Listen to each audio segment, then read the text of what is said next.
사실 우리 사회가 이렇게 발전해 나갈지 확신은 없었는데 이번에 코로나 위기 가능성과 희망을 보게 된 거지.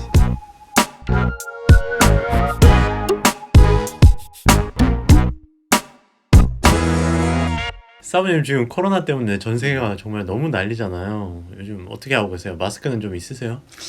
내가 미세먼지 때문에 마스크를 좀 사놓은 게 있는데 그걸로 요즘 뭐 쓰고 있고 새로 사지는 않아서 더 필요한 사람들이 사야 되니까. 전 세계뿐만 아니라 지금 우리나라 경제도 너무 심각하잖아요.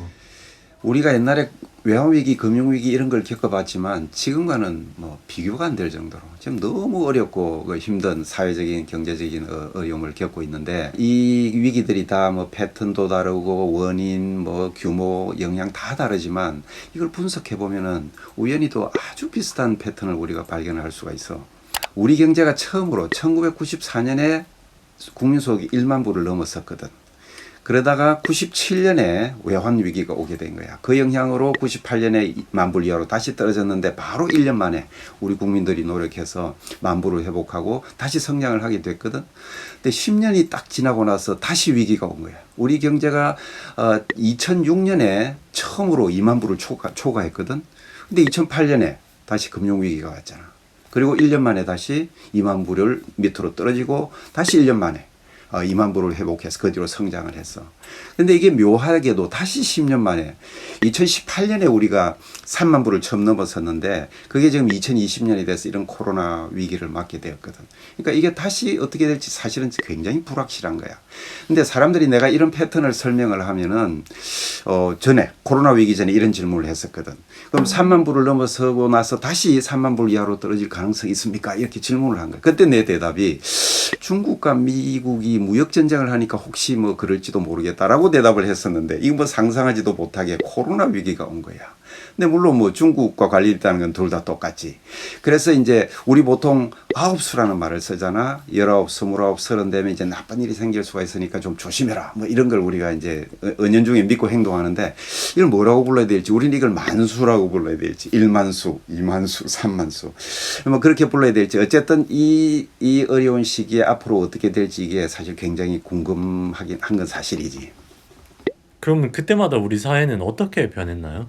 그러니까 앞에서 얘기한 그 패턴의 그 우연한 일치 이것도 굉장히 재미있지만 그때마다 나타나는 사회의식 변화도 정말 재미있는 현상을 발견할 수가 있는데 우리 지속가능 경영연구소에서 미디어 검색을 해봤더니 외환위기 이후에 1만 불을 회복하고 다시 성장할 그 시점에 우리 사회에서 사람들이 갑자기 쓰기 시작한 단어가 웰빙이라는 단어예요. 근데 웰빙은 물론 물질적인 측면만을 얘기하는 건 아니지만 우리나라 사람들이 그때 이제는 이 잘 먹고 잘 살자라는 이런 욕구가 분출하게 된 거야. 그래서 그 관련된 상품 서비스가 본물처럼 터져 나왔고 그리고 정확하게 10년 뒤에 우리가 금융위기를 회복하고 다시 2만 불로 성장을 하기 시작할 때 다시 우리 사회에서 많은 사람들이 쓰기 시작한 용어가 힐링이야. 그러니까 물질적 풍요를 넘어서서 이제 우리가 2만 불 시대에는 정신적 건강을 추구하자. 이런 의식이 표출된 거지. 그러다가 이제 우리가 이제 코로나 위기를 맞고 있는데 만약에 우리가 이 위기를 잘 극복하고 다시 3만 불로 올라서서 계속 성장해 나갈 때 우리 사회의 의식 변화를 나타내는 그런 키워드가 무엇일까? 이게 궁금한 거지. 그럼 이번에도 3만수를 극복하고 성장할 수 있다는 말씀이세요? 그건 정확하게 알 수는 없어. 왜냐하면 모든 경제가 항상 성장하는 건 아니거든. 예를 들면 스페인과 이탈리아 같은 나라는 3만 불 수준에서 오랫동안 정체되어 있거든. 그리고 사실 미국도 1980년대, 90년대 이럴 때 내가 미국에 수역할 때 선생들이 맨날 이제 미국은 끝났다는 거야. 제조업 경쟁력을 잃었다고. 그때 일본이 대단했거든. 그런데 지금 봐. 미국은 더 강한 나라가 돼 있잖아, 지금. 근데 그렇게 된 배경에는 ICT와 지속가능 경영 혁신이 있었거든. 그리고 그것뿐만이 아니라 2000년대 들어서 미국의 로하스 소비자라고 생기게 됐는데 이 로하스 소비자들은 자신의 건강뿐만 아니라 사회의 지속 가능성을 중요하게 생각하는 소비자들이야. 그러니까 이런 것이 합쳐가지고 미국을 강한 나라로 다시 만들었거든. 그런데 우리나라에서는 지금 현재 양적 성장, 규모의 경제 그리고 기술 선도 기업이 앞서가면 그걸 빨리 따라잡는 패스트 팔로우 전략 이런 거는 이제 버릴 때가 되었고 우리도 ICT 기반으로 한 지속 가능한 혁신을 이루어서 다시 3만 불 시대로 올라갈 수 있다. 그리고 성장할 것이다. 이런 확신을 갖고 있는 거지. 지속 가능한 사회에서는 경제적 가치와 사회적 가치가 결합된 이런 이 사회가 된다는 거야. 그러니까 웰빙과 힐링에 이은 키워드가 뭐가 될지 정확히 알 수는 없는데 이 웰빙과 힐링이 추구하는 개인적 가치를 넘어서서 사회적 가치를 반영하는 키워드가 등장할 것이라고 나는 항상 주장을 해왔어. 사실 우리 사회가 이렇게 발전해 나갈지 확신은 없었는데 이번에 코로나 위기를 대응하는 우리 사회의 방식에서 그 가능성과 희망을 보게 된 거지. 이렇게 절망적인 상황에서 희망을 본다는 게 어떤 의미예요? 사실 우리가 지금 코로나 때문에 너무 어려운 이 시절을 보내고 있잖아. 그리고 뭐 언제 끝날지도 사실 모르지만 그래도 이번에 우리 시민들이 이 위기를 잘 극복할 수 있다는 확신을 갖게 되어서 첫 번째, 성숙한 시민의식을 보여줬잖아. 전 세계에서 이런 혼란 속에서도 사재기를 하지 않는 유일한 나라. 그리고 이웃과 이웃이 서로 배려하고 시민과 의료진이 서로 배려하고 그리고 고용인 피고용인이 서로 배려하는 이런 모습에서 우리가 지속 가능한 성장의 가능성을 보게 된 거지. 두 번째로 우수한 사회 시스템이야. 질본을 비롯한 이 의료기관, 의료진, 선진화된 의료기술 시스템 이 모두 다 협력해가지고 검역, 방역, 치료의 완벽함을 보여줬거든. 이런 우수한 시스템을 가진 나라는 전 세계에서 대한민국 빼고 한 나라도 없어.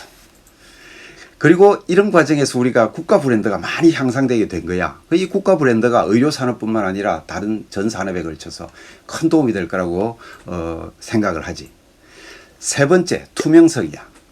이 위기를 대응하는 방식에 있어서는 뭐 이견이 있고 차이가 있을 수 있어도 정부와 사회가 투명하게 이 위기를 대응했다는 것은 아무도 부정할 수 없어. 전 세계가 다 인정하잖아.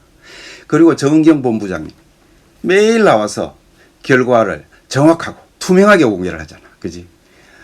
이게 이 코로나 위기를 대응한 가장 중요한 원동력이었다고 생각을 하고 그리고 지속 가능한 사회를 위해서는 사실 이 투명성이 제일 중요한 핵심 개념이거든. 내가 원하는 사회는 디지털 사회, 지속 가능한 사회.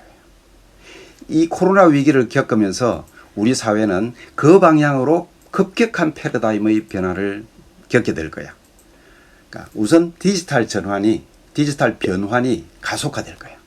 지금 어쩔 수 없는 측면이 있지만 재택근무, 재택강의, 그리고 서로 비대면으로 하는 언택 비즈니스 이런 게 뭐 급격하게 늘어나고 있잖아. 그리고 이 이제 변화가 계속 가속화될 거라고 생각하고 이 과정에서 우리나라 IT 기업이 성장의 기회를 발견할 수 있을 거라고 또 생각을 하고 그리고 지속 가능한 사회가 또 가속화될 거야.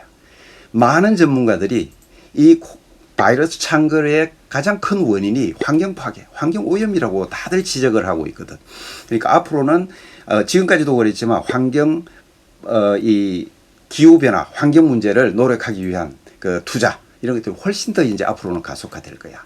그러니까 우리 사회가 지속 가능한 사회가 되기 위해서는 fair, share, care 해야 되는 거야. 그럼 ICT주를 사야 할까요? 환경 관련주를 사야 할까요? 두 개 다 사야지 돈만 있으면은. 근데 빌려서 투자하지는 마. 자, 오늘은 같이 먹지 말고 각자 집에서 밥 먹자.